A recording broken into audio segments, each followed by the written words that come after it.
یہ بات یاد رکھیں، ایک شخص جانور تو ذبح کرتا ہے عید والے دن، لیکن اس کا عقیدہ یہ ہے کہ قربانی شریعت کا کوئی عمل نہیں ہے، بس میں ایسے ذبح کر رہا ہوں، گوشت کھانے کے لیے ذبح کر رہا ہوں، میں شریعت کے حکم کی ادائیگی نہیں کر رہا، قربانی کو مانتا نہیں ہے، اللہ کا حکم نہیں مانتا، لیکن جانور ذبح کرتا ہے تو اس کا وہ جانور ذبح کرنے کا کوئی فائدہ نہیں ہے، وہ عمل اس کے منہ پر مار دیا جائے گا، اس لیے کہ اس کا عقیدہ ہی خراب ہے۔ لیکن ایک دوسرا شخص ہے، بات سمجھ میں آ رہی ہے نا، ایک دوسرا شخص ہے،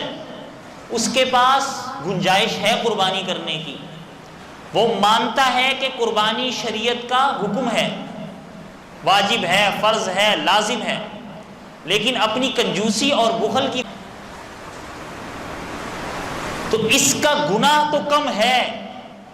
اس پہلے والے کا عقیدہ خراب ہے، وہ دائرہ اسلام سے خارج ہو سکتا ہے کیونکہ وہ قربانی کو اسلام کا حصہ ہی نہیں مان رہا، لیکن دوسرے والا قربانی کو اسلام کا حصہ تو مان رہا ہے لیکن کر نہیں رہا، تو نہ کرنے کی وجہ سے تو گناہگار ہوگا لیکن دائرہ اسلام سے خارج نہیں ہوگا۔ یہ بات سمجھنے کی ہے، تو لہٰذا کسی کے بہکاوے میں نہیں آئیے، قربانی دین اسلام کا حصہ ہے، ضروری ہے اور لازم ہے۔ یہ تو تھا، بعض ساتھیوں نے سوال کیا تھا تو اس کا جواب۔ اب قربانی کے ایام چونکہ آنے والے ہیں تو ہمیں پتہ ہونا چاہیے کہ آیا ہم پر قربانی واجب ہے یا نہیں ہے، تو قربانی کس شخص پر واجب ہے یہ بات یاد رکھیں۔ پہلی بات تو یہ کہ ہر وہ شخص جس پر زکوٰۃ واجب ہوتی ہے اس پر قربانی واجب ہے، اس پر قربانی واجب ہے، لیکن یہ بات ضروری نہیں کہ جس پر زکوٰۃ واجب نہ ہو اس پر قربانی بھی واجب نہ ہو۔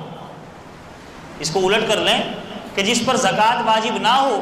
اس پر قربانی بھی واجب نہ ہو، یہ ضروری نہیں ہے، اسی لیے کہ بسا اوقات ایک شخص پر زکوٰۃ تو واجب نہیں ہوتی لیکن قربانی واجب ہوتی ہے، کیونکہ زکوٰۃ کے لیے 4 چیزوں میں سے کسی 1، 2، 3 یا چاروں کا ہونا ضروری ہوتا ہے۔ میں نے کئی دفعہ ذکر کیا ہے، سونا، چاندی، مال تجارت، روپیہ، پیسہ، لیکن قربانی کے لیے ایک 5ویں چیز بھی ہے، وہ یہ ہے کہ اگر کسی کے پاس ضروریات اصلیہ سے زائد اتنا سامان موجود ہے کہ جس کی قیمت 52.5 تولہ چاندی کے برابر ہو، اس کے پاس سونا بھی نہیں ہے، چاندی بھی نہیں ہے، مال تجارت بھی نہیں ہے، روپیہ پیسہ رکھا ہوا بھی نہیں ہے، لیکن گھر میں ضرورت اصلیہ سے زائد، ضرورت اصلیہ کا مطلب یہ ہوتا ہے کہ سال بھر جو چیز ضرورت میں کام نہیں آ رہی، ڈنر سیٹ پڑے ہوئے ایسے ہی جو سال بھر کام نہیں آتے، بغیر سلے ہوئے کپڑے پڑے ہوئے ہیں، ایک گاڑی ہے دوسری گاڑی استعمال میں نہیں آ رہی، ایسی کھڑی ہوئی ہے، تو یہ ضروریت اصلیہ سے زائد چیزیں آ گئیں۔ ایک مکان میں رہائش ہے، دوسرے، تیسرے، چوتھے، 5ویں مکان کرائے پہ دیے ہوئے، تو یہ ضرورت اصلیہ سے زائد میں آ گیا۔ تو ضرورت اصلیہ سے زائد اتنا سامان ہو کہ اس کی قیمت 52.5 تولہ چاندی کے برابر ہو جائے تو ایسے شخص پر قربانی واجب ہو جائے گی، ایسے شخص پر قربانی واجب ہے۔ زکوٰۃ کے اندر سال کا گزرنا شرط ہوتا ہے کہ وہ مال جو ہے اس پر سال گزرے، لیکن قربانی میں سال کا گزرنا شرط نہیں ہوتا۔ اگر قربانی کے پہلے دن یعنی 10 ذی الحجہ کو اس کے پاس اتنا مال موجود ہے جو میں نے ذکر کیا، قربانی واجب۔ پہلے دن نہیں ہے، دوسرے دن ہے، قربانی واجب۔ دوسرے دن نہیں ہے، تیسرے دن غروب آفتاب سے پہلے اگر اس کے پاس ضروریات اصلیہ سے زائد اتنا سامان آ گیا کہ جس کی قیمت 52.5 تولہ چاندی کے برابر ہو غروب آفتاب سے پہلے، تو ایسے شخص پر قربانی واجب ہو جائے گی۔ لہٰذا اپنے حالات اور واقعات کے مطابق انسان کو پتہ ہوتا ہے تقریباً کہ قربانی کے دنوں میں میرے پاس کتنا مال ہے یا مجھ پر قربانی واجب ہے یا نہیں ہے، تو اپنے اندازے کے مطابق جن حضرات پر قربانی واجب ہو رہی ہے وہ پہلے سے اس کا اہتمام کریں۔ اور پھر قربانی کے اندر ایک اور بات یاد رکھیں کہ یہ بات نہ سوچی جائے کہ مجھ پر قربانی واجب ہوگی تو میں قربانی کروں گا۔ حضرت مولانا یوسف لدھیانوی شہید رحمۃ اللہ علیہ اپنی کتاب میں فرماتے ہیں کہ جس پر قربانی واجب نہیں ہے اسے بھی کوشش کرنی چاہیے کہ قربانی کے عمل کو قربانی واجب نہیں ہے اسے بھی کوشش کرنی چاہیے کہ قربانی کے عمل کو دہرائے، کیونکہ سال میں ایک مرتبہ یہ عمل ہے۔ اللہ تعالیٰ کے سامنے اس عمل کو پیش کر کے اگر گنجائش ہے، واجب اگرچہ نہیں تھی لیکن کر سکتا ہے، تو اسے چاہیے کہ وہ قربانی کا عمل کرے تاکہ اللہ کا قرب حاصل ہو سکے۔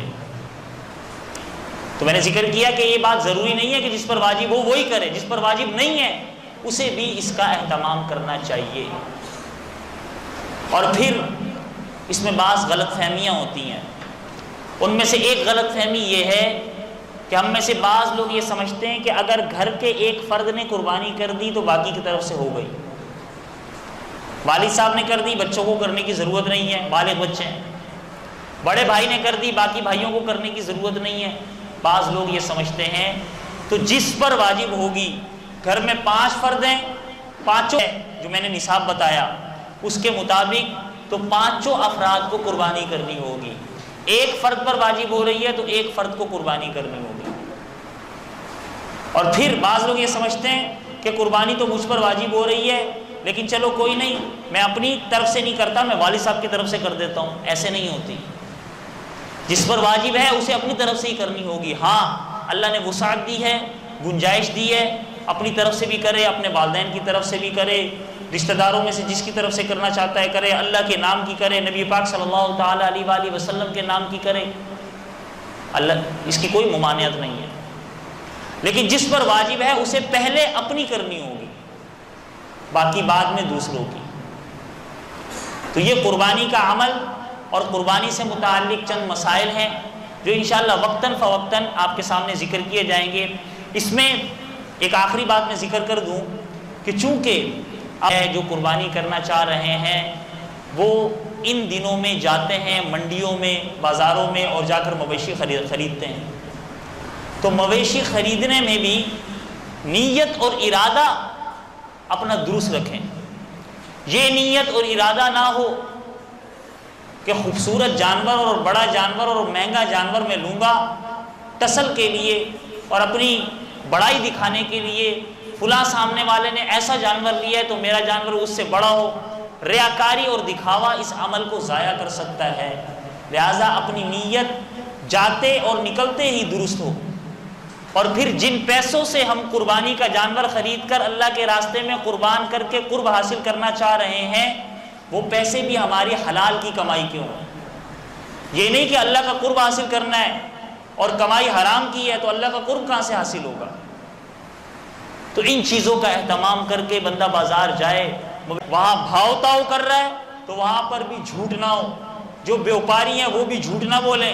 جو خریدار ہے وہ بھی جھوٹ نہ بولے، شریعت کے احکامات کی پاسداری کرتے ہوئے جانور خریدیں۔ پھر اس کی دیکھ بھال، جانور کیسا ہونا چاہیے، کن عیوبات کی وجہ سے جانور کی قربانی نہیں ہوتی، یہ تمام چیزیں انشاءاللہ العزیز آئندہ ذکر کی جائیں گی۔ دعا ہے کہ اللہ رب العزت ہمیں تمام احکامات کو درست انداز سے سمجھ کر اس پر عمل پیرا ہونے کی توفیق مرحمت فرمائے، آمین۔